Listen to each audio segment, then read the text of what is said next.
We've talked a lot about my current Saab 9.3 on this YouTube channel.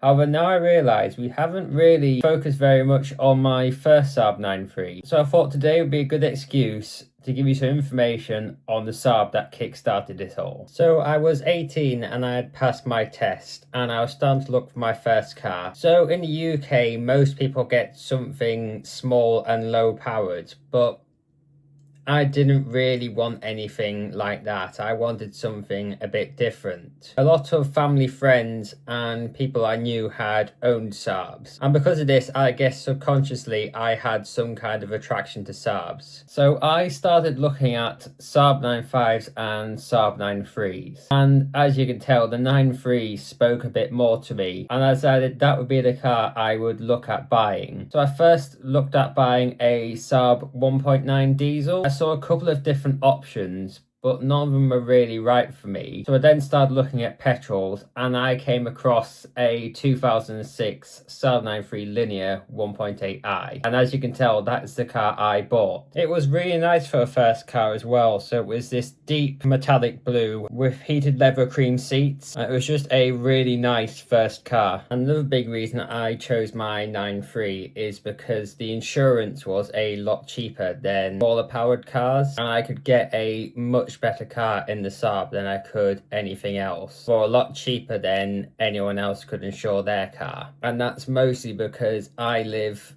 quite rurally. There's not really much in the way of statistics, and also it's lower because younger drivers don't buy cars like mine. And again, the sort of crash data isn't really there for younger drivers, and that makes insurance a lot cheaper as well. The car was amazing. It was such a good car. I drove it through college. I met a lot of friends in that car. I made a lot of friends at college through that car. And the first day I took that car to college just felt amazing. I did really love that car. It was such a good car as a first car. And it's a car that I will cherish the memories of for all the rest of my life. And while I didn't do many modifications, I did a couple of things here and there. So I put on some 17-inch aero wheels. I did a couple of little stickers on the car like any young enthusiast does. I did headlight eyebrows, which I thought was quite good at the time, but it looked a bit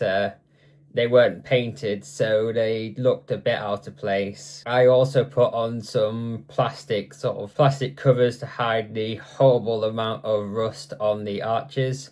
I did the sort of little things here and there that any young driver did to their car. And it's kind of a rite of passage for your first car to get a couple of little things done to it. That's a car that really started my obsession with Saab. So that car really did mean a lot to me.